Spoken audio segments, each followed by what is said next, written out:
নমস্কার, জয় হিন্দ বন্ধুরা, তোমাদের প্রত্যেককে ওয়েলকাম জানাই আরো একটি নতুন ভিডিওতে। বেড়েছে সিভিক, পুলিশের ব্যবস্থাপনায় শেষ বঙ্গ, অর্থাৎ 18টি রাজ্যের মধ্যে আমাদের ভারতবর্ষের শেষ স্থানে রয়েছে আমাদের রাজ্য পুলিশ। আমাদের গর্ব, শেষ স্থান থেকে প্রথমে, মানে শেষ দিক থেকে প্রথমে রয়েছে আমাদের রাজ্য পুলিশ। মানে গোটা ভারতবর্ষের মধ্যে একদম শেষ স্থানে আমাদের রাজ্য পুলিশ চলেছে, রাজ্য পুলিশ রয়েছে। আর সিভিক দিয়ে কাজ চালাচ্ছে আমাদের প্রিয় মাননীয় মুখ্যমন্ত্রী মমতা বন্দ্যোপাধ্যায়। আর বড় বড় বাতেলা যাচ্ছে মুর্শিদাবাদ নিয়ে, মুর্শিদাবাদের দাঙ্গা নিয়ে বড় বড় বাতেলা যাচ্ছে, বিএসএফ এর উপর দোষ চাপাচ্ছে।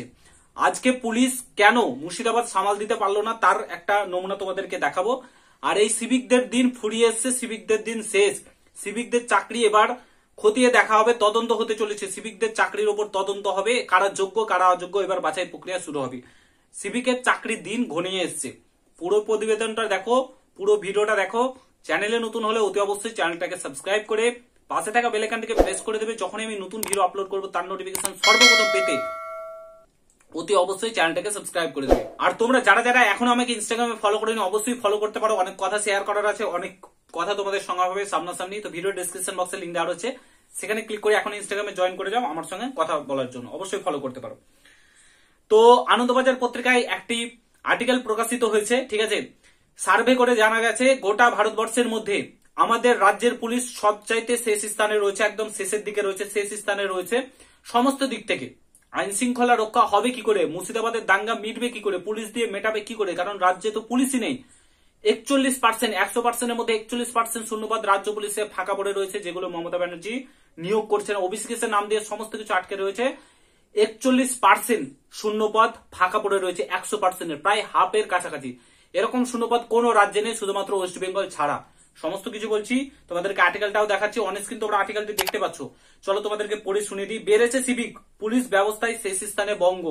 দেখো কি বলেছে, গোটা দেশের মধ্যে সিভিক পুলিশের সংখ্যা সব থেকে বেশি, হার বেড়েছে পশ্চিমবঙ্গে। সিভিক দিয়ে কাজ চালাচ্ছে মমতা ব্যানার্জি, সিভিক দিয়ে কাজ চালাচ্ছে যাতে ভোটটা পায়। সিভিকদের যাদের চাকরি দেবে আর ভোটটা পাবে, কারণ দলীয় কর্মী তো, ওরা দলের হয়ে কাজ করে সিভিকেরা, তার জন্য তাদেরকে দিয়ে কাজ চালাচ্ছে। পুলিশ নিয়োগ করলে তো পুলিশেরা ভোট দেবে না ঠিকঠাক, পুলিশের ভোটটা পাবে না, কারণ এটা স্বচ্ছতার সঙ্গে নিয়োগ করতে হয়। যারা মানে পরিশ্রম করে তারাই চাকরিটা পায়, ঠিক আছে।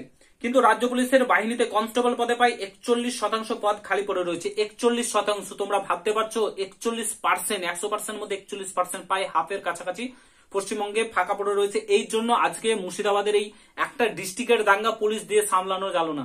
আজকে বিএসএফ ডাকতে হলো, বিএসএফ কে পাহারাদার হতে হলো। আজকে হিন্দুদের উপর অত্যাচার হলো এবং পুলিশ সেখানে সামাল দিতে পারলো না, কারণ শূন্যপদ ফাঁকা পড়ে রয়েছে, পুলিশই নেই রাজ্যে। এবং বিএসএফ এর বিএসএফ এর ঘাড়েই উল্টে ঘুরে মমতা ব্যানার্জি দোষ চাপাচ্ছে আজকে, ঠিক আছে। তো বিএসএফ কে দোষ দিচ্ছে, আজকে পুলিশ নেই, কি করে হবে। তারপরে দেখো কি বলেছে, যার ফলে পুলিশ ব্যবস্থায় দেশের 18টি বড় মাঝারি রাজ্যের মধ্যে পশ্চিমবঙ্গ রয়েছে শেষ স্থানে, সবচেয়ে নিম্নের স্থানে রয়েছে পশ্চিমবঙ্গ। রাজ্যের নাগরিকদের বিচারে প্রায় তোমার দেওয়ার ক্ষেত্রে 18টি বড় ছোট রাজ্যের মধ্যে পশ্চিমবঙ্গের জায়গা একদম শেষ স্থানে। টাটা ট্রাস্টেডের উদ্যোগে তৈরি ইন্ডিয়ান জাস্টিস রিপোর্ট 2025 জানালেন, এই রিপোর্ট অনুযায়ী পুলিশ ও জেলা পরিচালনা, বিচার পরিষেবা, আইন সহায়তা, এই 4টি মাপকাঠির ভিত্তিতে দক্ষিণ ভারতের রাজ্যগুলি প্রথম 5 স্থানে রয়েছে। প্রথমে 5টি স্থানে রয়েছে দক্ষিণ ভারতের রাজ্যগুলি। সেখানে কিন্তু বিজেপি নেই, সেখানে বিজেপি নেই, আর অন্য কোনো পার্টি রয়েছে। তারা কি করে করছে, সেখানে তো বিজেপি গভর্নমেন্ট নেই। আজকে বিজেপির ঘাড়ে দোষ চাপিয়ে যা ইচ্ছা তাই, আজকে সেখানে বিজেপি নেই, আজকে অন্য রয়েছে। তার সত্ত্বেও তারা প্রথম রয়েছে, কারণ তারা কাজ করছে বলে মানুষ সেখানে ভোট দেয় ওদেরকে। বিজেপি জিততে পারে না। পশ্চিমবঙ্গে একবারে শেষ স্থানে নেমে গিয়েছে পুলিশ ব্যবস্থা, বিচার পরিষেবার মাপকাঠিতে পশ্চিমবঙ্গ শেষ স্থানে রয়েছে, সামগ্রিকভাবে রাজ্যে শেষ স্থানে রয়েছে, ঠিক আছে। তারপরে দেখো, সিভিক পুলিশের অনুমোদন 2022 সালে ছিল, হচ্ছে এবার সিভিকদের হচ্ছে 2022 থেকে 23-এর অনুমোদন ছিল 1,21,012টি, থেকে বেড়েছে 1,27,727টি। সিভিক বাড়িয়েই চলেছে, শুধু সিভিক ভলেন্টিয়ারি নিয়োগ হবে, পুলিশ নিয়োগ হবে না, অর্থাৎ 6,715টি সিভিক পুলিশের পদের সংখ্যা বেড়েছে। আর কোন রাজ্যে সিভিক পুলিশের সংখ্যা এত বাড়েনি, আর কোন রাজ্যে বাড়েনি এত সিভিক পুলিশের সংখ্যা, শুধুমাত্র পশ্চিমবঙ্গ ছাড়া। আবার কোন রাজ্যে এত হারে কনস্টেবল পদ খালি নেই, শুধুমাত্র পশ্চিমবঙ্গ ছাড়া। এদিকে সিভিক ভলেন্টিয়ারের সংখ্যা বাড়িয়ে চলেছে। যত পারছে সিভিকদের ভরে দিচ্ছে, পার্টির ছেলেদের ভরে দিচ্ছে, সিভিক করে তাদেরকে কাজ চালাচ্ছে, কাটমানি তুলছে, এই তুলছে, ওই তুলছে, এগুলো করছে। আর কি করছে, তোমার পুলিশ নিয়োগ করছে না। পুলিশের এত শূন্যপদ কোন রাজ্যে নেই, শুধুমাত্র ওয়েস্ট বেঙ্গল ছাড়া এত শূন্যপদ পশ্চিমবঙ্গের আর কোন রাজ্যে নেই। এটা আনন্দবাজার পত্রিকাতে প্রকাশিত হয়েছে। টাটা তোমার কারা রিপোর্টটা পেশ করেছে, টাটা ট্রাস্টেড এর উদ্যোগে এই রিপোর্টটা পেশ করা হয়েছে, ইন্ডিয়ান জাস্টিস রিপোর্ট। ঠিক আছে, এখানে তোমরা দেখতে পাচ্ছ টাটা ট্রাস্টেড এর উদ্যোগে এই রিপোর্ট পেশ করা হয়েছে। ঠিক আছে, তো আজকের বর্তমান অবস্থা কোথায় গিয়ে দাঁড়িয়েছে? আজকে দাঙ্গা মারামারি হিন্দু মুসলিম এগুলো করে বেড়াচ্ছে। আজকে বিজেপির ঘাড়ে দোষ চাপাচ্ছে, এর ঘাড়ে দোষ চাপাচ্ছে, ওর ঘাড়ে দোষ চাপাচ্ছে। অ্যাকচুয়ালি দোষী কে তোমরা বুঝতেই পারছো?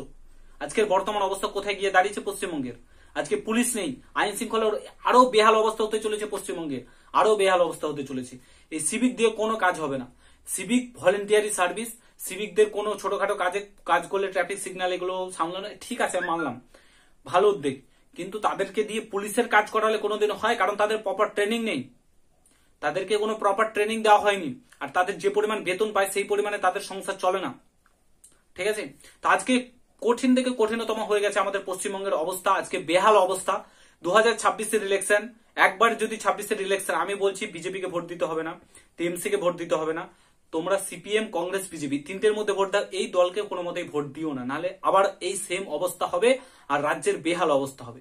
এখনই জাগার সময় রয়েছে, এখনই হিন্দু মুসলিম বাদ দাও, সবাই সচেতন হও, 1000 টাকার লক্ষ্মী ভান্ডারের ভরসাতে থেকো না।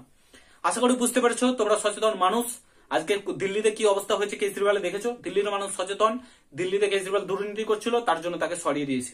তো পশ্চিমবঙ্গে দুর্নীতি হচ্ছে কিন্তু কেউ সরাচ্ছে না, আরো বিপুল ভোটে জয়লাভ করছে। কেন জয়লাভ করছে, কিসের জন্য মানুষের ভোট দিচ্ছে, কি দেখে ভোট দিচ্ছে, আমি বুঝতে পারছি না আজকে। তো যাই হোক, ভিডিওটা আমি এখানে সমাপ্ত করছি। ভালো লাগলে শেয়ার করে, চ্যানেলে নতুন হলে অবশ্যই সাবস্ক্রাইব করে যাও। দেখা হচ্ছে নতুন ভিডিওর সঙ্গে। ভালো থেকো, সুস্থ থেকো, গুড বাই, জয় হিন্দ, বন্দে মাতরম।